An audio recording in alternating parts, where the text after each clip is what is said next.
Television is at 12. I am Uyai Anyekan, coming to you live from Uyo, the capital city of Akwa Ibom State, Nigeria. Let's take a look at some of the major stories. President Tinubu appoints Dr. Olasupo Olusi as new managing director of Bank of Industry. Supreme Court fixes Monday, October 23rd, to hear Atiku's appeal against Tinubu. Plus, U.S. Navy intercepts 3 missiles fired from Yemen at Israel. We'll bring you details of these stories and more in a moment.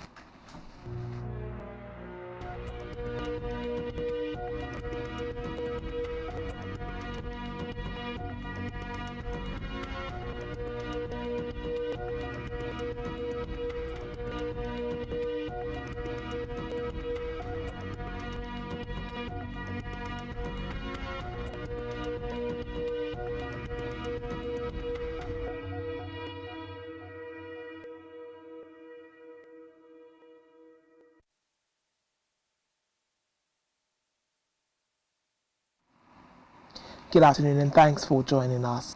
We begin the news from the national scene where President Bola Tinubu has appointed Dr. Olasupo Olusi as new managing director and chief executive officer of the Bank of Industry (BOI). This was announced in a statement by the presidential spokesman Ajuri Ngelale, saying the appointment is for a term of 4 years in the first instance. Tinubu charged the BOI chief executive to ensure that Nigerians who are operating all sizes of enterprises across sectors are given fair and equitable access to much-needed support in order to bolster employment generation and wealth creation amongst income groups in the country, with special regards for lower and middle-income enterprise operators. Meanwhile, President Tinubu has signed the instrument of ratification of the protocol to the African Charter on Human and People's Rights on the rights of persons with disabilities in Nigeria. This was disclosed in a statement by the presidential spokesman, Ajuri Ngelale. According to the statement, the instrument was adopted by the 30th Ordinary Session of the Assembly held in Addis Ababa, Ethiopia. In the meantime, the President Bola Tinubu has withdrawn the nomination of Kashim Imam as the chairman of the board of directors of the Federal Roads Maintenance Agency, FEMA. The 24-year-old Imam was October 13 appointed by the President for a renewal term of 4 years in accordance with Section 2, Subsection 3 of the FEMA Amendment Act of 2007. The appointment was said to have generated concerns, with many saying he lacked the required experience for the job. Following the uproar, presidential spokesman Ajuri Ngelale noted that the withdrawal of the nomination is with immediate effect. Also, President Tinubu has called for the strengthening of cross-sectoral partnership between Nigeria and the European Union (EU) based on the principles of democracy, rule of law and freedom. The presidential advisor on media and publicity, Ajuri Ngelale, who disclosed this, said Tinubu stated this when he received a delegation of the EU led by the EU's commissioner in charge of international partnerships, Jutta Opelene. The president welcomed the signing of 8 financing agreements between Nigeria and the EU under the EU Global Gateway Nigeria at a separate event in Abuja. Tinubu stressed the importance of economic cooperation with the EU in the areas of digital education, traditional energy, renewable energy, and broadband access. He told the visiting delegation that Nigeria's economy was going through several long-lasting reforms to render it capable of pulling millions of Nigerians out of poverty. On judicial matters, the Supreme Court has fixed Monday, October the 23rd, for hearing in the appeal by the presidential candidate of the People's Democratic Party, Atiku Abubakar, seeking the nullification of President Bola Tinubu's victory at the presidential election. The Apex Court will same day hear a motion by Atiku seeking to bring fresh evidence to prove that President Tinubu submitted first certificate to the Independent National Electoral Commission (INEC).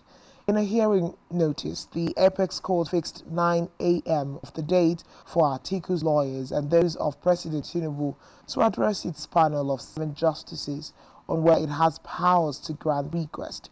Also billed to address the court on the contentious request are lawyers from the All Progressives Congress (APC) and the Independent National Electoral Commission (INEC), who are joint respondents in the motion. On electoral matters, the Independent National Electoral Commission (INEC) has said that 891 petitions out of 1,196 on the 2023 polls have so far been either dismissed or withdrawn. The National Commissioner and Chairman, Information and Voter Education Committee, Sam Olumekun, made this known in a statement to newsmen. Olumekun noted that the law says 74.4% of the petitions confirmed the credibility of the elections it conducted. He further stressed that INEC cannot be held responsible for re-election petitions which arise from party primaries.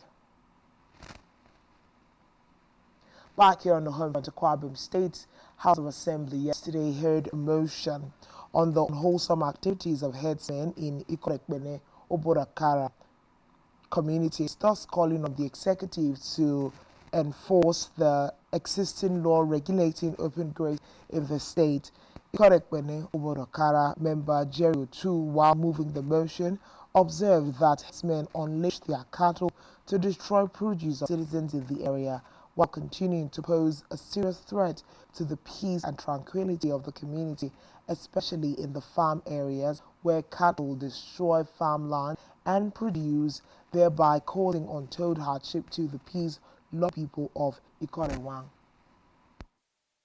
Worried that if the situation is not promptly brought under control, our people will continue to live in fear and also lose an important source of their livelihood, the farmers.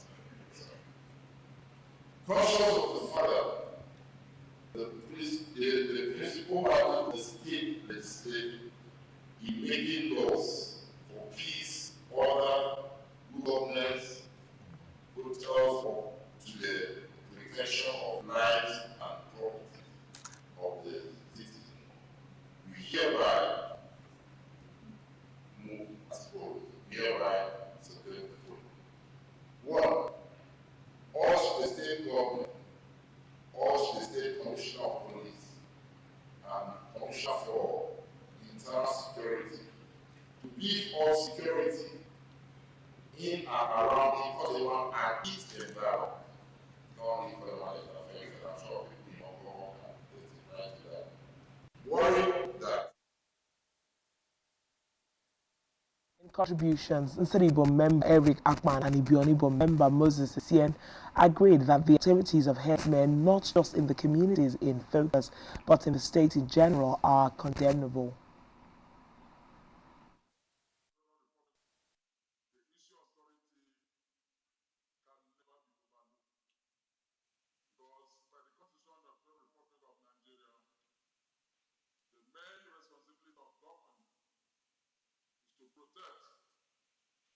the properties, the living standard of our own people in our respective communities. This issue of estimate, destroyed farmland, has become the recurrent decimal in every community in our private state. In reference to section 31, 38 and 41 of the Open Grazing Prohibition Control and Establishment Ranges Act 104, laws of every state. The law was made by this House Chamber, and it is imperative on the executive to carry out the implementation of the laws. In his submission, the Speaker directed the clerk of the House to write the governor urging the executive to enforce the existing law regulating open grazing.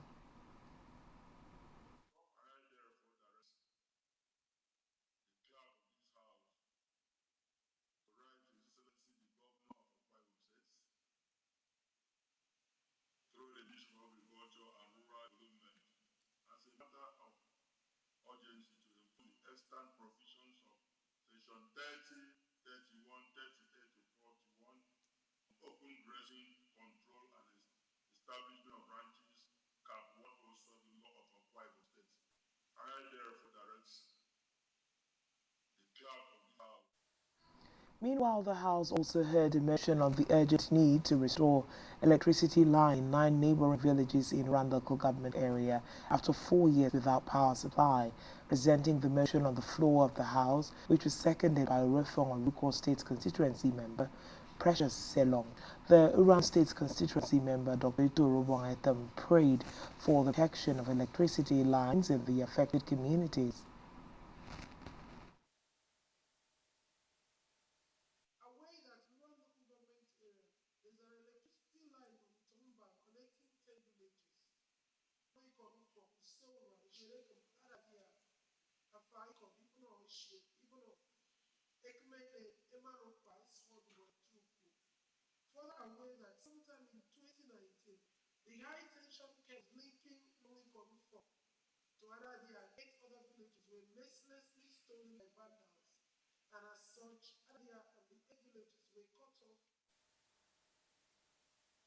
The Speaker, in his submission, called for the Committee on Rural Development to do an on-the-spot assessment and report back to the House in 2 weeks.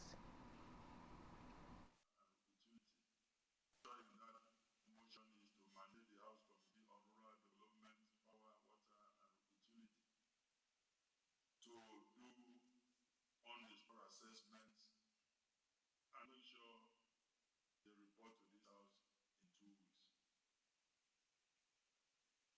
I think that is the wish of this House.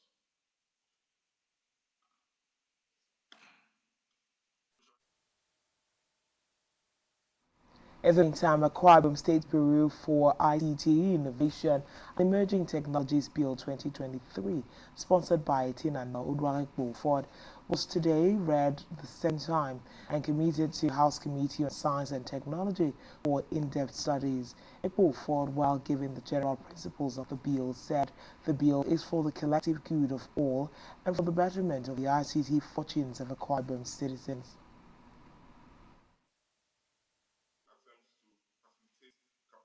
Capacity building, IT infrastructural development, resource sharing, and coordinate all IT-related functions, conservation and assets of Akwa Ibom State now and for the future.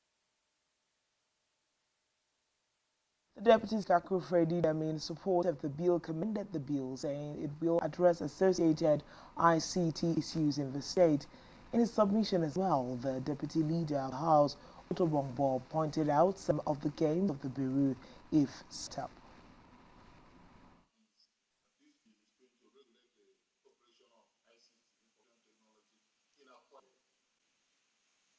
As of today, it's anything goes. There's no law regulating it. And we know most of the money in the world now is virtually offline.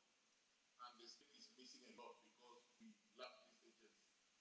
Once the agency is created, they will regulate and tax the ICT operators, create ops, and the ops will also create jobs.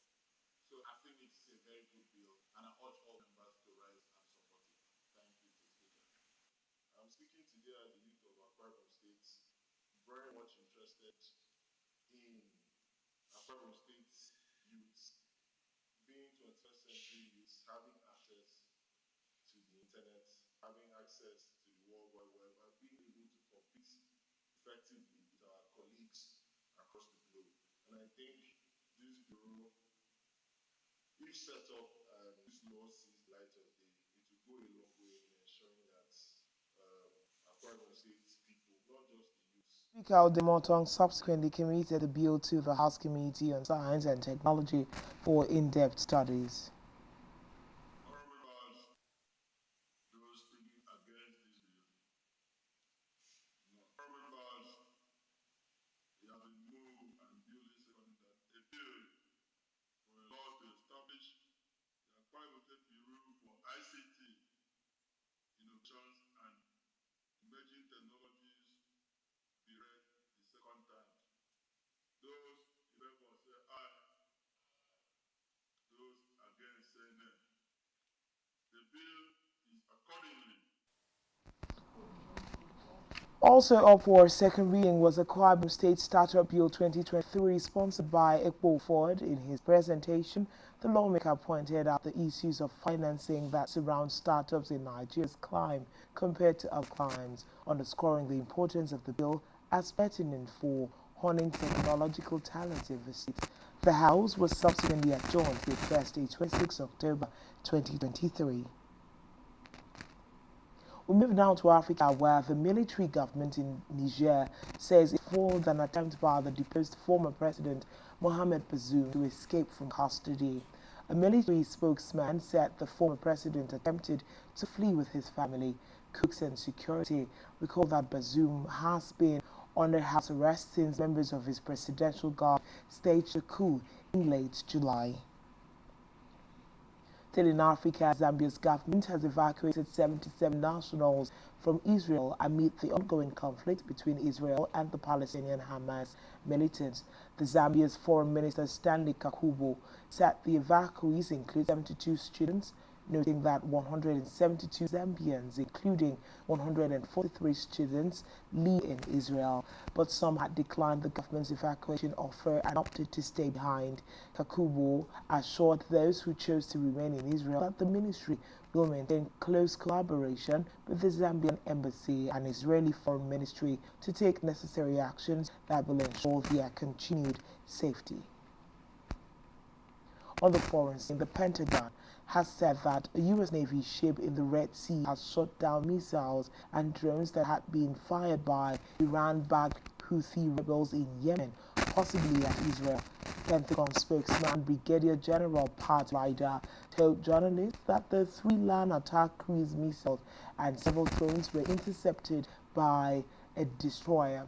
Ryder noted that the ship USS Carney was patrolling in the Red Sea as part of a heavily reinforced U.S. military presence ordered by President Joe Biden to maintain stability in the wake of war between Israel and the Hamas militant group in the Gaza Strip. He added that no casualty was recorded. Still on the foreign scene, Canada says it has, withdrawn 41 diplomats from India for the killing of Sheikh separatists on Canadian soil. The Foreign Affairs Minister Melanie Joly said New Delhi planned to revoke diplomatic immunity for all but 21 of Canada's diplomats and their families have pulled out. Reports say relations between India and Canada have plunged since Ottawa last linked Indian intelligence to the killing of Canadian citizen Hardeep Nijjar near Vancouver in June. Still to come in the news. FA Cup 3rd and 4th round replay set to be scrapped. Stay tuned for details of this and more after the break.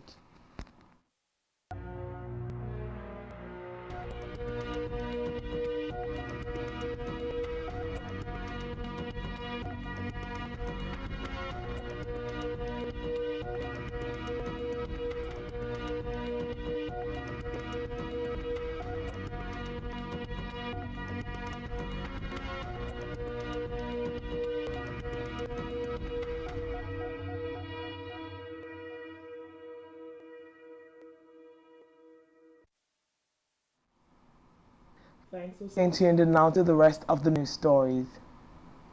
On our business news, the Secretary of State for International Cooperation and Angola Communities, Domingos Lopez, says Nigeria's exports to Angola had hit $16.8 million between 2020 and 2022. Lopez stated this at the first interactive Angola-Nigeria Business Forum held in Abuja.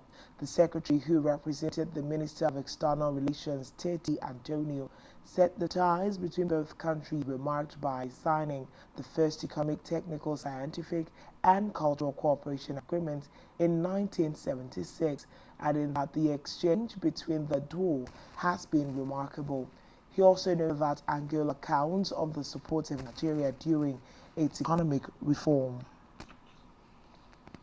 Still in business, the Infrastructure Concession Regulatory Commission says the federal government will generate 28.1 billion naira from the 20-year concession of the Central Workshop, Ijora.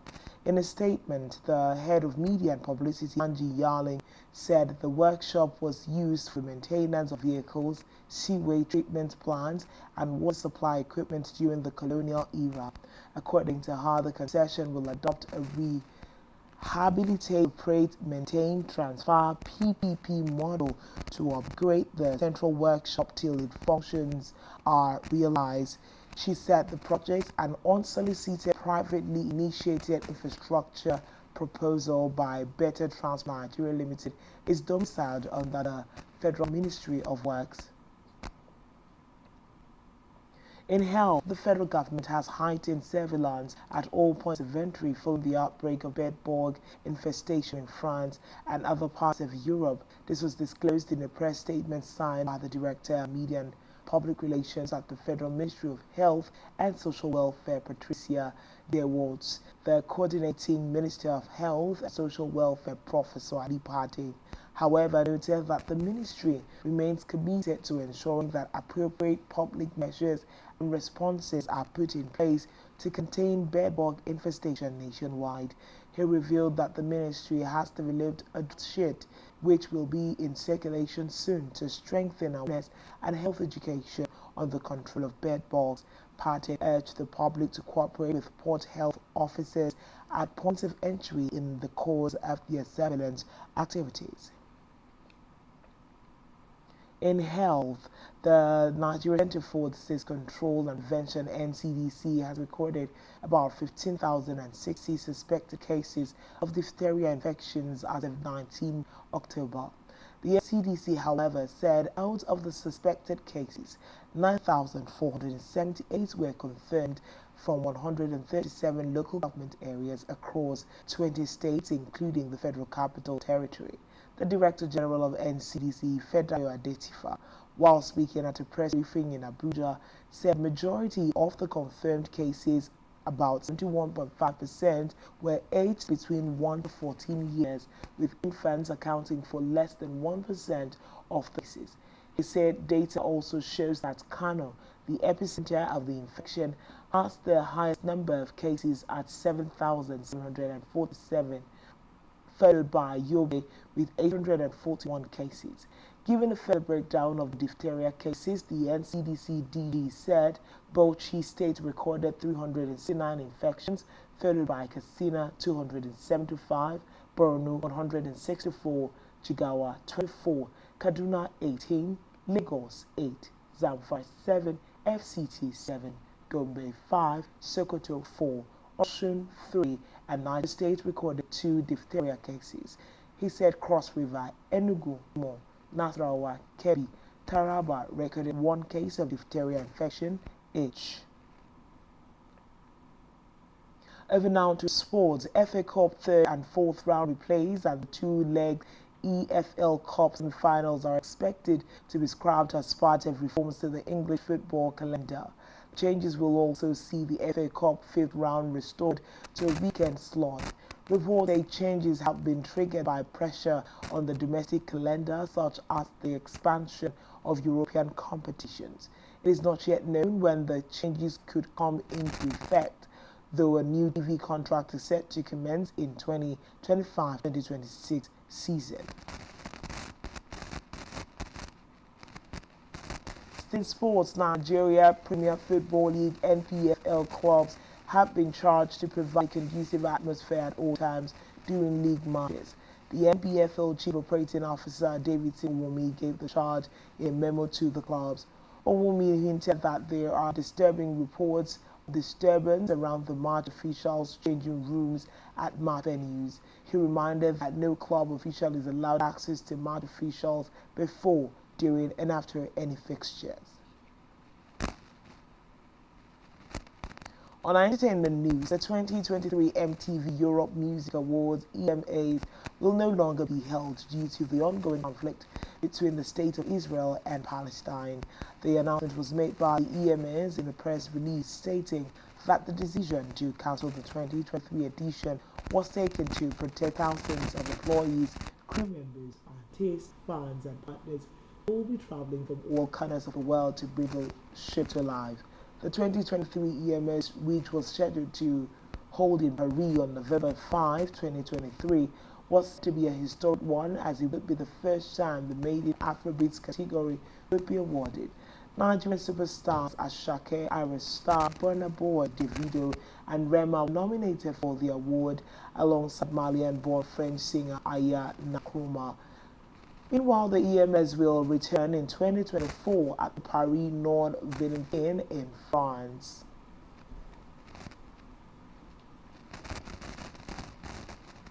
SpectrumTv.ng. You have been watching Spectrum Television News at 12. I am Uyai Aneka, and thanks for watching and do enjoy the rest of your day. Good afternoon.